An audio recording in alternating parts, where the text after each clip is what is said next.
Welcome back to the Self Care Zone podcast and our Leaders of Leaders series. Today I'm here with Kristin Rieck. She's a BDM from Queensland. Hey, g'day, Kristin. How are you going? Good. How are you? I have a new job title actually, but yeah, You do? BDM. Okay.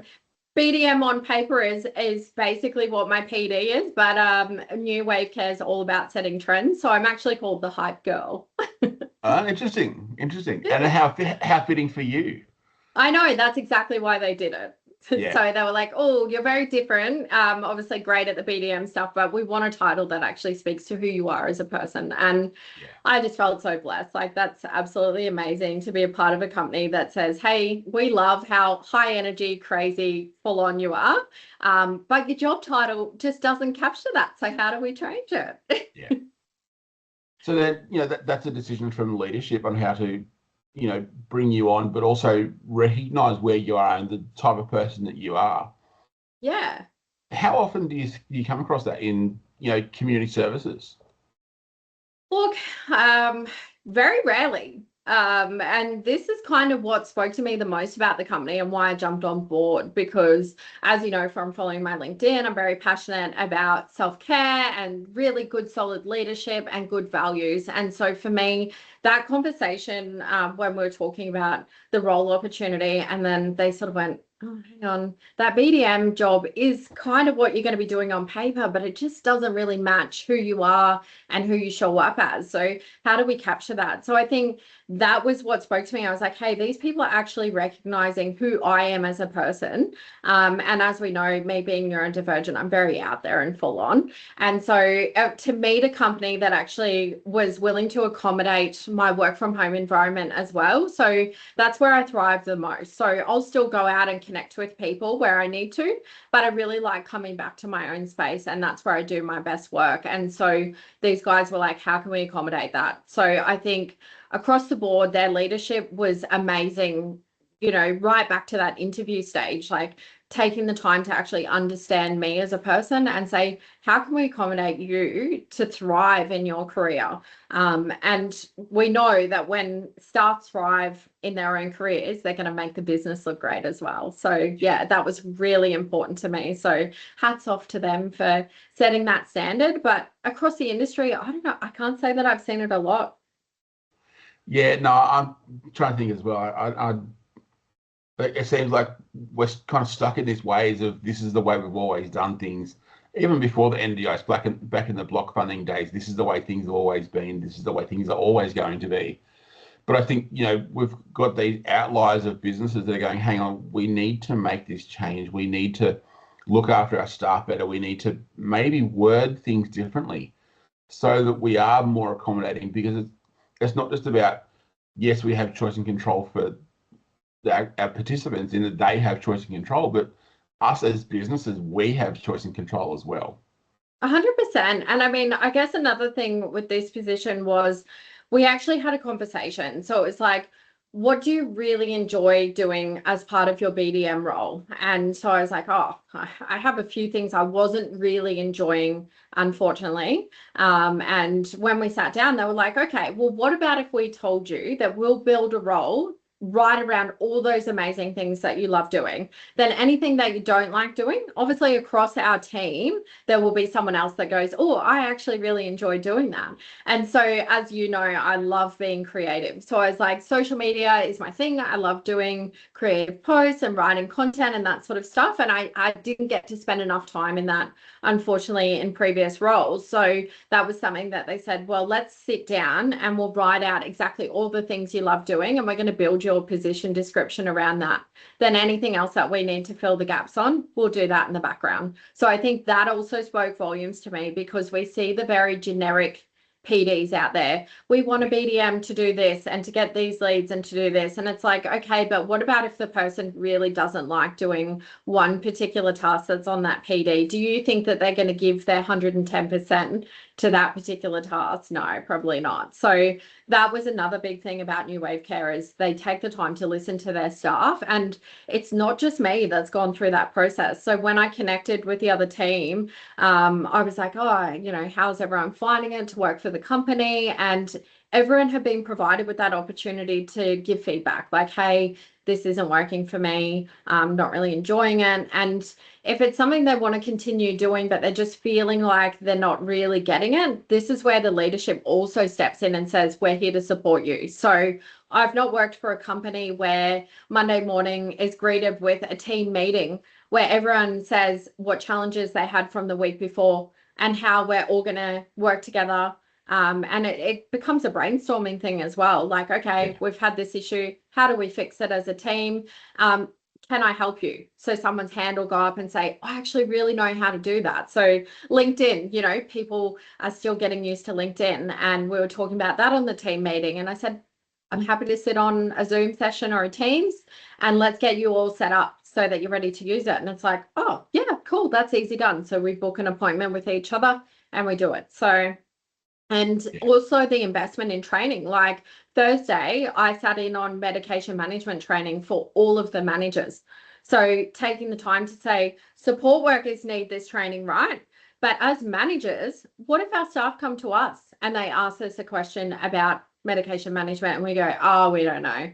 How is that supporting our team? It's not. So these guys basically weekly are running some sort of internal training session with management to say, okay, your staff are trained in this, but what we want to do is sit you all down and let's also go through and review our processes and policies and say, could anything be done better? Like, have we got room for improvement here?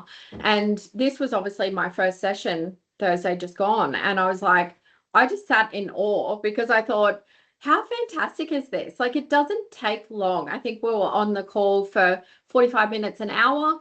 We all had questions, which was great, and feedback, because we've all been in different parts of the industry as well. So saying, oh, well, we could add this in just to add a little bit more, you know, to make the participant feel like they are being understood during that medication management process. And quickly, the next person steps in and says, all right, I've noted that. We'll adjust that today, and that'll be action today. So anyone doing medication management from this afternoon will be using this new template. So yeah, it's just mind-blowing to me to come into an industry where they're investing so much in their management team as well. Yeah. And I think too, you know, we've seen, and you would have seen it as well over the years, in that people are promoted because they're good at their job technically, not good at leading people. But then, you know, you might be in a management position for 2 years. You haven't given medication for 2 years. So then to have that refresher go, actually, yeah, that's how I did it. Or hang on, I need to change the way I was doing this. So that, say for example, you know, a support worker had to call in sick and a manager may have to go and fill a shift for a day, then they're trained on the ball, ready to go. Let's give this medication or let's do something else.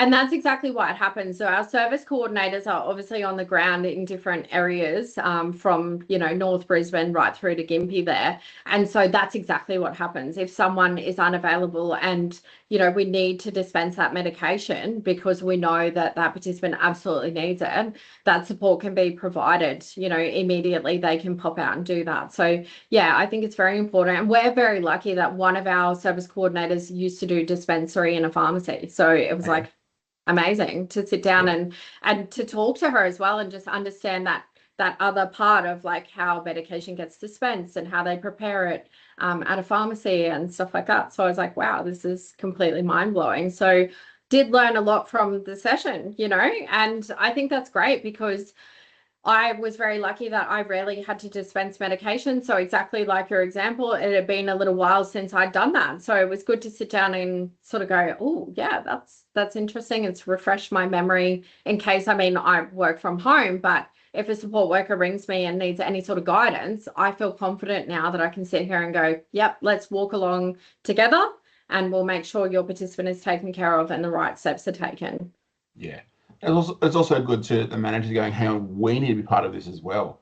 Yeah. You know, with the self-care stuff that I do, I've spoken to services and they're like, oh yeah, the support workers can, like, we can organise the support workers to do this. And I'm like, hang on, you need to be part of this as well. This isn't just a support worker thing. This is a company-wide thing that everyone needs to be a part of. Yeah, and that was, I think you've seen the post that the director, Brendan, popped up the other day about taking some time out as a director because I guess directors think, oh, it's the grind, 7 days a week, you got to be at it. But he was just chatting to me about some home stuff that he was doing in the garden. I don't know if you call it renovations when it's the garden, but a bit of work out there. And I sort of said cheeky, I was like, send us a picture. And so he sent us a picture through, and I said, mate, I love this. I think, you need to share this so that even if another director sees that and it validates them taking some time out and going, hey, that guy's running a business. He's taken some time out. Yeah, he might be gardening, but that's what he likes to do, like drive the little bobcat thing around and dig up holes, because he used to work in the mine. So he thinks it's kind of fun. And that home improvement, that is really soul soothing. You're making improvements to your safe space as well. So Yeah. I think that was really good for him to share. And I know self-care was a bit of a topic as well, because as you know, something I'm super passionate about. I'm obviously a qualified holistic counseling practitioner, life coach, health and wellness coach. So all of that is in the foundation of who I am as a person. And we sort of had that conversation because I wanted to move into a company where that is a priority. And that was an immediate discussion as well, as like, oh, okay, cool. Yeah, this is absolutely something we love to do. We love to check in with our team at least weekly, but they always know as well that they're welcome to book a Teams, call if they need to, absolutely any time of the day for that support as well. So there's no, oh, the director's offline, sort it out yourself sort of situation. They really are there. And if you put your hand up and said that you're on the cusp of burnout, I think they'd be that company that would just get around you and say, what can we do to support you and get you back to where you need to be? Because they wouldn't want to see that happen to anyone, and they don't want that staff turnover. It's a big goal for Brendan to make sure everyone's happy and they're loving the work that they do. So yeah, because it obviously filters through the business as well. When everyone's got their cup full, they're going to give the most to their jobs and the participants, and that's what our goal is, to make sure everyone's looked after, not just the participants, but choice and control, like you said. So when people are in companies where certain things aren't a priority and you don't feel like it's lining up, you really have to weigh up, what's the right decision for you. Yeah. It's like also too with the, leadership is often seen as this lonely, I've got to slog it out by myself. No one else knows what's going on. But if he's, posting that photo online and people are going, oh, hang on, he's a director, he's in the leadership position, he's doing something for himself. Maybe I need to do something for myself as well. Hang on, I could reach out to him and we could start, have a coffee, have a Zoom call, and make that connection. And then leadership's not this lonely place anymore. Yeah, and that's a lot of what I do on LinkedIn as well. So, I utilize my lunch breaks a little differently to most people, but as you would have seen, I'll comment and say, if someone's going through something, if they need support, my inbox is always open. And I've been so overwhelmed with like the amount of incredible people that have reached out and just sort of said, I love that you offer that, but I'm just doing what I love. I love helping people. And you're absolutely right. Like leadership can be very isolating. Working from home can be very isolating as well. And I think that's where people need to realize that. I think I did a post quite a while ago now where people just have this assumption that we just rock up in our PJs and that like working from home is so easy and so chilled. And it's like, I feel very blessed to be able to do it, but I still show up with a full face of makeup. If I have a meeting, I brush my hair, I brush my teeth, I get dressed because I'm still being professional.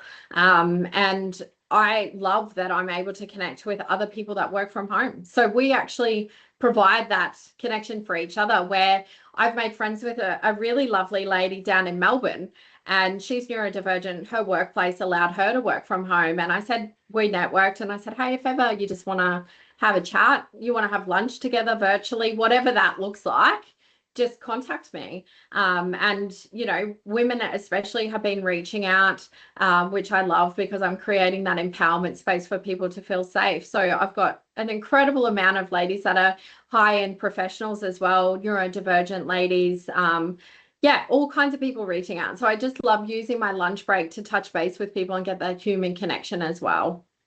I think that's what we're missing as in this work from home environment. In an office environment, you've got, 20 people around you. at the drop of a hat, you can go and have a chat with someone. Hey, let's go get a coffee. Walk down the street and get a coffee, and you've got a 20-minute walk if you're lucky while you're getting a coffee that's fairly quick. But working from home, we are isolated and we're reducing those human connections. How can we find those people to get those connections back so that we're not missing out on that? I think a big thing is the content that we're posting on LinkedIn as well. It'll draw the people that want to be in your circle. So, I mean, not everything that I post will be something that one particular person might like. They might see it and go, oh, I just don't agree with what she's saying or what she's posting or whatever. And that's fine. I'm just not that person. But for me, when I've started sharing things, I'll get an inbox and someone won't. This is where LinkedIn's really funny, right? And we're a little bit off track here, but I've had this conversation with Con, who is very much an expert in LinkedIn. And I was like, it's so funny when I'm networking, someone will say to me, oh, Kristin, that post that you did the other day on this was absolutely fantastic. And I'm like, oh, thank you. And I'll go back through just out of curiosity, just thinking, have I missed a comment that they've popped up because I haven't seen anything? And they might not like or even comment on the post, but they've taken the time to read it.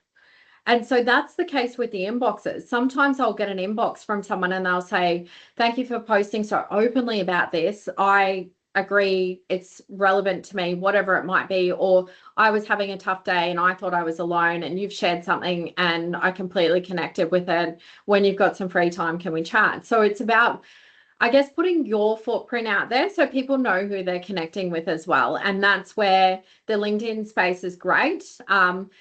People often use it for the wrong thing. But if you do use it in the right way, those connections will flow to you because people will look at you and go, this person is my person and I want to keep them in my bubble and connect with them. But also taking the time that if someone does pop something up, do the same thing. Send them a message, give them a call, comment on there, hey, great post, whatever it might be, and you'll initiate that human connection easily. Yeah. Yeah. I think we need to get back to that as well, in that, isolation is one of these big indicators for burnout. So if we can, spend 5 minutes a day, if it's during a lunch break or after work or, in that wind down time of a night time, just jump on a LinkedIn or, Facebook or one of these other social medias and find a couple of people a day and just message them and say, hey, great post today, or, let's organize a chat. You're going to get those connections back up. Yes, it's not going to be that face-to-face, but online is better than nothing at all. Yeah. And I mean, it could lead to a face-to-face connection as well. Like I've had conversations where I've started chatting with someone and they're like, oh, we haven't networked before. How about we jump on a virtual call? And I find that even interesting when we say networking, because I do things very differently as well. Obviously, if we all got on a networking call and all I did was pitch the business to you, you'd be sick of hearing the same elevator pitch. And I think that human element's taken out of that now as well. You're seeing BDMs are just consistently using that elevator pitch.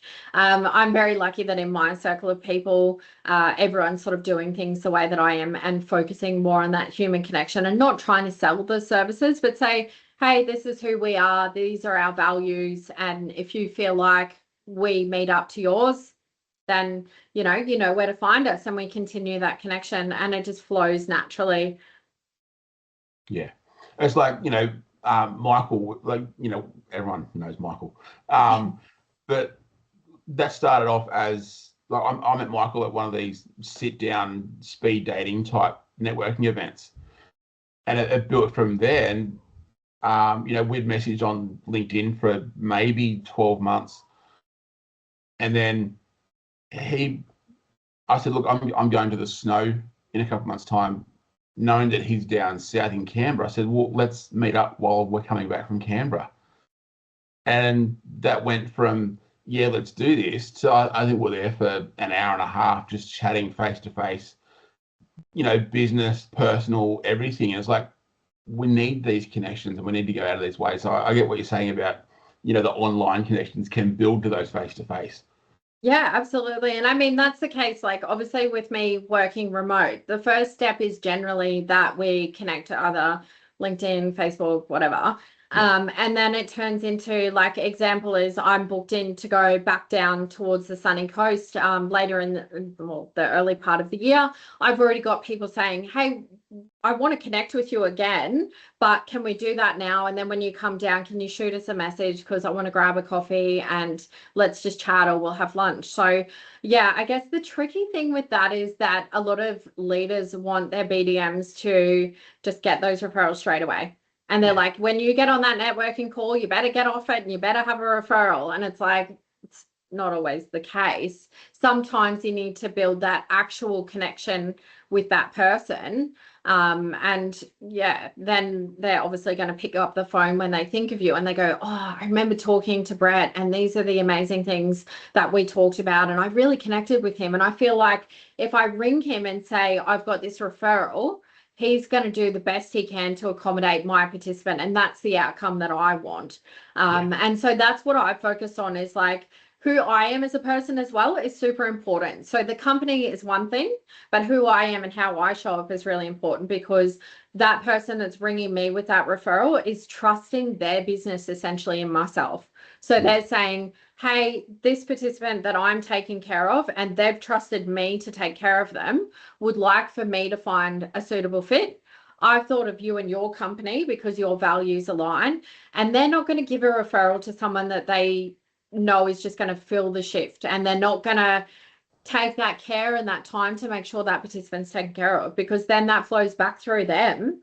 And if it's a crappy service, then the participant's going to be upset. Where do you think they're going to go? Back to the person that's referred across to us. So I think it's really important that, especially people that are getting referrals, whether it's service coordinators, BDMs, managers, whatever their title is, titles are just titles. But when we're making that connection, we need to be aware of who we are as people as well. So because you're the one that's handling that person's care. So you're handling finding the right support worker for them. So taking the time as well. Often you'll see people just go, oh, okay, so disability, participant, age 30, what location are they? And that's the only info they might grab on that person. And it's like, how can you possibly find the right fit for that person knowing a little bit about them? So, you know, coordinators get on the phone with me, and anyone that's worked, even recovery coaches, plan managers, everyone knows sort of how I operate now. So they're prepared with all the questions they know I'm going to ask, because they know that I don't want to put a support worker in there and have the opportunity that that's going to fail. Yes, sometimes it does fail. It happens, but we want to do the best that we can to make that match as perfect as possible from the very start, because we don't want the participant to have to go through meeting 50 workers before they're happy with one. That's just a horrible, you know, experience to have. Yeah. And that comes back to that human connection of, you know, these referrer, the people that are referring know the questions you're going to ask. So they're going to go, hang on, I've already prepared these questions ready to go. You know, because like you said, if you know the age, the location, and male or female participants, well, then you need more information than that to find one support worker, let alone potentially 3 or 4. Yeah. And it's running through those questions that often has led to me getting more referrals, because the coordinator's like, I can see that you're actually invested in this person, and you want to make sure that the care that's arriving at their doorstep, they're actually going to look forward to it, because that's the thing. Like, we're not just going out, clocking in, clocking out. Like, in some cases, you're spending 8 hours with this person. So I'm pretty sure, like, at about 3 to 4 hours, right? You can basically get through that as a person. But past that, it's really difficult. And I know for me, if someone was coming to support me, within 5 minutes, if they weren't a right fit for me, I wouldn't be able to stand another 5 minutes. So in some cases that would be the case. But I think people need to realize that some people get care for 40, 50 hours a week, if not more. So it's like, that needs to be perfect for them. They need to look forward to it. They need to be like, oh, my carer is coming today, and actually be excited about it. Not, oh, great, you know, so-and-so's coming and it'll be another riveting day of 8 hours, you know, because that's not what it's there for. It's about making people's lives better, so that, you know, they're getting the most from their NDIS as well. Yeah. So then if you're vested in these participants and you want to make sure that the team around them is the right person, that can take a big mental toll on you as well, making sure that, you don't cross that professional boundaries and you're looking after yourself. Yeah. So then how can you as a leader then go, actually, I need to put something in place for myself? Yeah, look, that's probably where I struggled a bit late last year. So if I'm being honest, like I obviously I love my job. I love connecting with participants, finding out their journey, trying to get that right worker there. That's what fills my cup. When a participant actually reaches out and says, hey, that worker that you sent out, oh my God, we need to clone them. They're amazing. And I loved having those conversations. On one occasion, unfortunately, I'd recruited someone that wasn't a suitable fit, but had showed up at the interview, that perfect fit, ticked all the boxes. Now, that's where it gets tricky, because for me, obviously wanting to make sure that fit is perfect and that the participant has the outcome and the coordinator and the recovery coach or whoever's involved has that positive outcome, it weighs a lot on you, because when it doesn't go right, you're sitting here going, I failed them. And I remember calling the participant's wife, which was their nominee, and having a conversation with her and saying, I've really let you down. Like, I feel terrible that the work has come out and they're just not a great fit. And having that conversation with her probably helped me more than I ever knew I needed, because she was like, oh, darling, no, you did a fantastic job. Like, you weren't to know that that person would come out and they wouldn't be a great fit. We don't have any hard feelings for you or the company or anything like that. We just simply decided that they weren't particularly the right fit. And I guess for me in this case, it was a personal care shift as well involved. So like you and I have spoken about how I believe that's so important, to have that connection when someone is coming into your home is really important. But then when we're talking about showering and doing toileting and stuff like that, that's like another level on top of things. Like, you really want to be comfortable with someone when they're coming into that space of your life. So I guess for me, because that person had gone in and done the body shifts and had been shown how to do everything, and then obviously we got the outcome that we did, yeah, I struggled mentally. But post that phone call, I obviously sat and reflected and went, okay, well, I'm actually being really hard on myself, because we can't expect that every match is going to be perfect. Unfortunately, I would love to say that I had a perfect rate of matching people. But then when I've spoken to coordinators and stuff about it, they're like, if we actually reflected back on the referrals we've sent you, you pretty much hit the nail on the head every time. And, that feedback was like, oh, okay, so I am doing the right thing. So it is hard to put that boundary in place and go, these things happen sort of thing, because I am so invested in what I do and wanting the best outcomes for participants that, yeah, it can be really challenging. Yeah. I think part of that reflection is going, actually, let's have that conversation with the wife and, take on board what she's saying. Let's look at everything else that's going on. And then going, okay, I need to look after myself in this moment. So what are some quick ways that you found for yourself that can go, actually, I'm going to do this self-care activity now so that I can get on with the rest of my day? Yeah, so I think, and I would have posted about this last year, I like doing grounding activities at the end of the day. So, whether that's barefoot, walking on the grass outside, sitting on a towel. Some people don't like putting their feet on the ground if they've got pets that kind of, do their business around the yard, which is fine. But I love my dogs. So I will often either kick my shoes off and just sit down on a piece of grass, or I'll pop a little yoga mat down or a towel, whatever, and just having my dogs around me. So just being somewhere quiet, with the breeze blowing, and taking time to unbag the day. So that's a big thing for me now, is the afternoon routine incorporates that. I mean, I look after my chickens now, but going into the hen house and just watching them carelessly run around as well. So people think that mindfulness needs to be, and I think I did mention this, like a practice where you sit down and you go like this and you get the environment perfect. And it doesn't have to be like that. Like, it's not all hippie. You can make it look however you want. So I guess for me, going through that exact example is why I got back into doing that mindfulness practice, because I'd let it slide a little bit. I was trying to do it here and there, but I wasn't consistently doing it. And I was like, oh, I'm letting myself down here.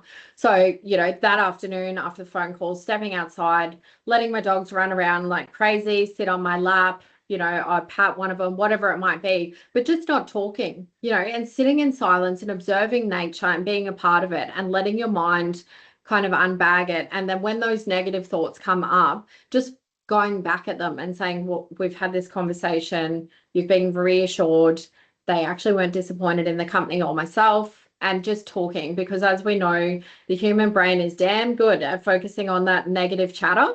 And it's really important that we teach ourselves that not everything that goes through our brains is accurate. And we can tell it to think otherwise. So when those negative thoughts are coming through, just reminding yourself, no, that's negative chatter. That's not right. And it can be difficult. It's a practice that we need to do often. And a lot of people do struggle with it. I used to work with participants on that exact thing, people struggling with ADHD, RSD, anxiety, depression, whatever it is, that negative chatter. So taking time to do that self-care practice in the afternoon brought me back to where I needed to be. But it's committing to it, because at the end of work, people are like, oh, I've got 50,000 things to do. And, the kids need dinner and they need bars and the dogs need dinner, whatever it might be. But it doesn't have to be a lengthy process. A couple of minutes. Even, standing in the kitchen while you make dinner, sort of saying to the kids, right, I don't know how good everyone's kids are, but, mum needs 5 minutes to herself, or dad needs 5 minutes while he's flipping some burgers on the barbie or whatever. And just use that time to yourself to go, right, I just need to say, am I okay? Check in with myself. How am I doing today? What bothered me? What could I have done better? And then close that chapter and move on. Take the things that you've learned from today, bring them into tomorrow, try and let those toxic and negative emotions leave the body, so that you're rocking up the next day yourself, giving the best that you can. You can't fix what's already happened. It wasn't catastrophic, in my case anyway. So it was like, okay, Kristin, come on, mate, snap out of it. You've got lessons learned here that things can't always work out. And that's life. It just, in every aspect of life, certain things don't work out, and we have to be okay with that. Yeah. And it's that, we have these 50,000 things after work to do, and people go, oh, we need to, I don't have time for self-care. But it's when we do the self-care that those 50,000 things become lighter and easier to do. And I'm not snapping at the kids, I'm not snapping at my wife or husband, or I can get through these 50,000 things a lot quicker than if I hadn't have done that 5-minute breath exercise, or the grounding, or this other practice that I'm interested in doing. And it's about taking away, I guess, like way back in the day, everyone thought that yoga had to look a certain way, breath work had to look a certain way. And so I guess it's still kind of there. I see it all the time on social media, where there's like the expectation that the skinny girl in her nice yoga clothes is sitting at the perfect location doing yoga. I mean, wouldn't that be fantastic? We'd all love that. But the reality is that life is busy. For everyone, life is busy. And so we need to just find even the moments that we can do. So the mum and dad that have 5 kids romping around the house until 8 o'clock at night, what happens after 8 o'clock at night? The kids are going to bed. You might go to bed at 9 o'clock. So there might be an hour there that you can say to each other, this is our hour. And that's a really important thing too. A little bit off track. Relationships. So if you're in a good relationship and you know each other well enough, putting your hand up and saying, I'm not okay, I need a break. Can we figure out how that break looks?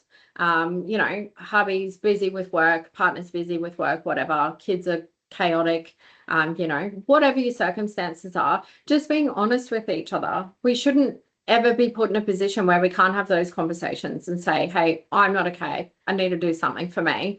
And that something might be for parents that are busy, and I'll go back to this because it is really tricky when people have kids. I mean, I don't have kids, but I've watched my friends go through it where, their partner's working 12-hour shifts, they're trying to keep a job, they're trying to maintain the house, and they're like, I don't have time for self-care, Kristin. Like, what planet do you live on? And then when we start to talk about it, I'm like, okay, so tell me what your day looks like from start to finish. oh, it's just chaos. And I'm like, okay, but that's just telling me how your day is. And they'll run through it, and you'll find 5 minutes here and there, like pretty much throughout parts of the entire day and into the evening, where they could have sat in silence and had a cup of tea. Even going to work, if you don't work at home where your kids are and you go to an office and you're like, okay, the office is chaotic, go for a walk somewhere. Use part of that lunch break as your moment to reflect and work through anything you need to, so that when you go home to that chaos, you're actually going to show up your best self for your family as well.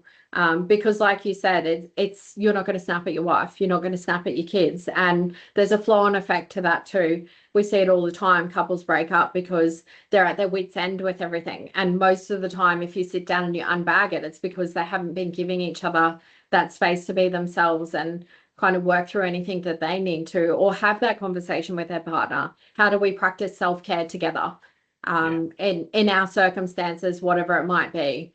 So it's almost like a lot of these issues can be resolved if we're just better at communicating what we need. yes, yeah. Whether and that's family, that's work, just communicate better. Yeah. And I used to struggle a lot with that. When I was younger in relationships, it was a massive thing. I'd just sit in silence. I'd be like, nah, I can't speak up. They'll want to break up with me if I say that I'm having a tough time or whatever it might be. But, I've formed that relationship with my partner now where if I am having a tough day, I can go to him and say, oh my God, I'm just not okay. And look, we make a joke about it later on. We'll be like, I remember that time but you took the time to look after yourself. And I think that's why we work so well is, we understand each other. So I know when I've been ranting too much about how much I'm not coping with something, I'm like, oh, I need to get myself in check, because this is different to me saying, hey, I'm not okay. This is me getting to a point where I'm past that. And if I don't do something now, I'm out. And so, I seen a lot of that last year where I was really struggling and I just didn't know how to communicate that. And so I've taken the time now to say, I need to be able to say when I'm not okay. And he also keeps me in check where he's like, okay, this is too much. Like, you need to do something about this because you've had this same conversation with me and you're not okay. So I think that's really important. And forming that past that relationship, like you said, family, you need to be able to speak to your family and say certain things that you don't agree with, or, putting those boundaries in place. Often people think, oh, it's family, we have to be okay with everything that goes on. No, you don't. You don't have to put yourself in that position. If a relationship is bringing you down, you're still within your rights to say, hey, this is no good for me. I need to step back until we can either make this work or we can't. Yeah. And I think, going back to their communication with your partner, Esther Perel talks about, you both coming into the family home at the end of the day, and it takes 100% to run the home, to get everything done. But if you're at 20%, you can't do the other 30 to get to 50. You need to be able to communicate that to your partner and say, hey, I'm at 20 right now. Yeah. Can you pick up that other 30? And then I'll look after myself and then I'll come back in. Yeah. And I've seen that language used a lot now where people are like, their percentages. And I think that's good. I think you need to find a way that works for you as a couple. And for men, it's often a difficult conversation to have, right? Because men kind of feel like they've just got to always be good to go. They can't have any downtime. They can't talk about if they're not feeling great. And that's where Jeb and the Heart-Led team is really great. Like I've obviously been watching them over social media and connected with them because they're amazing, passionate people as well. And I love what they're doing because men need men. Like it's that simple, right? So they can have those conversations, those connections. Some of the events that they hold is absolutely amazing, just to get men in the same space and to build that awareness to say, hey, you don't have to be that person. Like you can actually come here. It's a safe space. Talk about that you're not okay, because we don't want men going home and feeling like they have to live that old standard of you can't speak, you can't get support. I would hope my partner would always feel comfortable to come to me and say, I'm not doing okay, this is bothering me, whatever it might be, because I would never want him in a position where he's going to work and working 12 hours, feeling miserable and trying to work through all the thoughts that might be going on in his head, like that's just not fair. But I think it's about setting that standard that men can speak and can say to their partners, I need your support right now. I'm not actually okay. But yeah, it's a difficult thing, isn't it? Because you see all the time, I know on social media we're seeing it a bit more now, where men are encouraging other men, to get together, have a beer, have a coffee, whatever it might be, and talk about those things. Because obviously women, we don't get each other, let's face it. Men don't get women, women don't get men. It's fine. But as partners, generally you build that connection where you feel like you can be transparent, and we try and understand each other the best that we can and work through it and set the standard of how we want to operate as a couple. So I think that's really important. Yeah. If anyone interested, I actually had Jeb on a few episodes ago, and I'll put the link in the show notes to that episode. I think it's really important to not just have your partner all the time, but have these friends outside of the relationship where you can go and have that beer, or you can go and have that chat over a coffee, or go and get your nails done and talk to your friends while you're there. Yep. It's important to have these groups of friends outside of the relationship so that your partner is not the one that is taking the full load, so that they're not burning out in the relationship, or you're not burning out in the relationship as well. Yeah, and noticing those signs. I mean, my partner's got a friend that he's been mates with for over 20 something years. It's crazy. And they always hang out. Like they'll go and they'll grab dinner, or they'll go to the gym, or whatever it might be. And so as couples, picking up on those signs that maybe that needs to happen. If they haven't hung out for a while, it's like that friendly reminder of, hey, you actually haven't hung out with your mate for a little bit. Why don't you just go play golf, or whatever it might be that people find interesting. So I think being in tune with your partner as well, so that you can sort of, I guess those connections also as well are self-care in a way, right? Because we're going out and we're connecting with our friends, and we're talking about anything that we feel like maybe we need some guidance on. So like, my partner probably goes and hangs with his mate and says, oh, she did this week. Jesus, I don't know how to deal with her. And then they can brainstorm like, okay, well, is it actually a problem? How should you attack it? Like, I don't know what guys talk about, but I know that in my case, I've had friends go through a lot of stuff, and we'd sit down and we'd chat, and they'd be like, oh, this has happened, this is what I think I'm going to do. And I'm like, oh, hang on, let's just back it up and try and talk through everything. And sometimes that can also help to get rid of that anger if there's some anger going on, and or you feel validated that the conversation you're going to go home to your partner with is something very important. And you're going to go in with a clear head rather than that aggressive head that might end up causing the relationship to break down. So yeah, in a way, those connections for me are self-care practice, and it's something that I love my partner doing. He's going out this weekend with his mate to celebrate his birthday, and so I was like, that's fantastic. And I got invited, but I was like, no, it's okay. And that's okay too. Like often they'll invite me, and I'm like, I'll come every now and then, but I also don't want to interrupt in boy time, as I call it, because I love him to have that time with his mate to be able to chat through anything he needs to. Yeah. I think that's really important, that, women have this ability to connect from what I see. I've got no idea. But it seems like women have this ability to connect and just talk about anything to their friends. But men, especially in relationships, try and look after our families and our wives and neglect that relationship with our friends that we used to have. So I think it's important to have a space where men can go to. And I think the men's shed is a really great idea for this, is that you've got, generally they're older men who have been through life, they've experienced things, who don't like to talk about what they're feeling, but you get their hands busy and the filter in the brain goes, I can relax now. And then just verbal diarrhea comes out. And by the time you're there for an hour and you've heard someone's, potentially thinking about suicide, or, there's these dark feelings going on that men keep to themselves, where you know, if we're doing something, we're making something, we're, you know, being active with our hands, we're producing something, then that connection is there as well. And I think, you know, the men's shed is great for this, in that there's groups out there where men can go and have these conversations, or for Jeb, who's really great at what he does, in that, you know, there's men out there looking after men. Yeah, and there's a few around, and I know I'll add in, there's actually a women's shed, which Yeah. I was like, I only just found out about this, and I was actually disappointed that it took me this long to find out. But down towards the Sunshine Coast, I believe it's around Caboolture there, they actually have a women's shed. And I was like, I love that. But there's also a coffee group on the Sunshine Coast that rotates around different coffee shops, and it's all blokes as well. And I love that. I think that's great. But as we've seen, you know, Jeb puts up the posts, and I think on one occasion he had 200 guys at this event. And I was like, oh, that is amazing. Like, it's so good to see men actually saying, I'm going to go to this because I feel like this is going to add value to my life.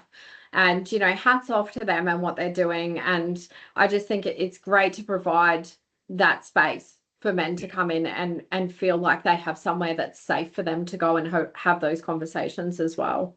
Yeah, for sure. Okay, so I have a closing tradition on the podcast. Where the last guest leaves a question for the next person, not knowing who it is. And no. Yeah. The question's been asked for you is, what drives you to do what you do? Oh, someone knew I was coming on, didn't they? No, they didn't. No, I did. Was it Jeb? No. No, it wasn't. Oh, there you go. So what drives me to do what I do? If I'm being honest, my mum went through stage 4 breast cancer, right? So that triggered this whole care journey for me.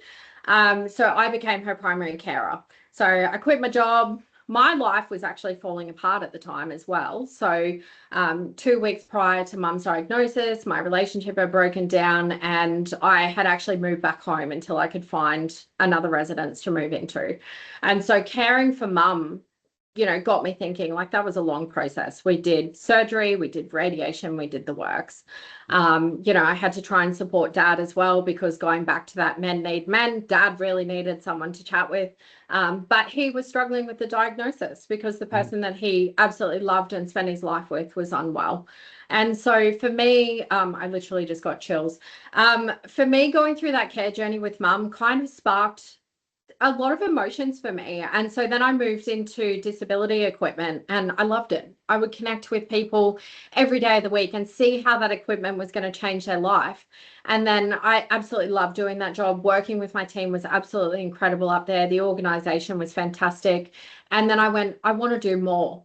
I just felt like, even though these people were taking this equipment home and it was changing their lives, I didn't feel like I was doing enough. So I moved into support work, and I loved that whole being a part of everyone's journey.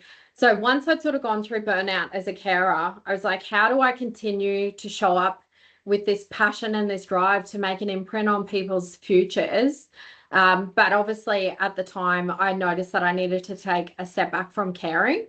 And so now moving into these roles, I've been able to still be a part of those journeys, educate the support workers on the ground. So share my passion, my knowledge and experience with them so that they can thrive in the position, and, you know, that passion continues through them. So I guess, you know, mum was what drove that change. So she's my driver into the care industry and doing what I love, and just the passion to make a difference in people's lives. And that's not just in the disability space, you know, out in the community, friends across the board, family. If I can put that positive imprint in anyone's lives, you know, I'm always trying to do that. Yeah. Awesome. Well, thanks for your time today, Kristin. And if anyone needs a hype girl, hit her up on LinkedIn. I'll put links in the show notes to LinkedIn. Thanks for your time today. No worries. Thank you for having me. I appreciate it. Awesome. Thank you. And remember to look after yourself, look after others next. I'll see you next week.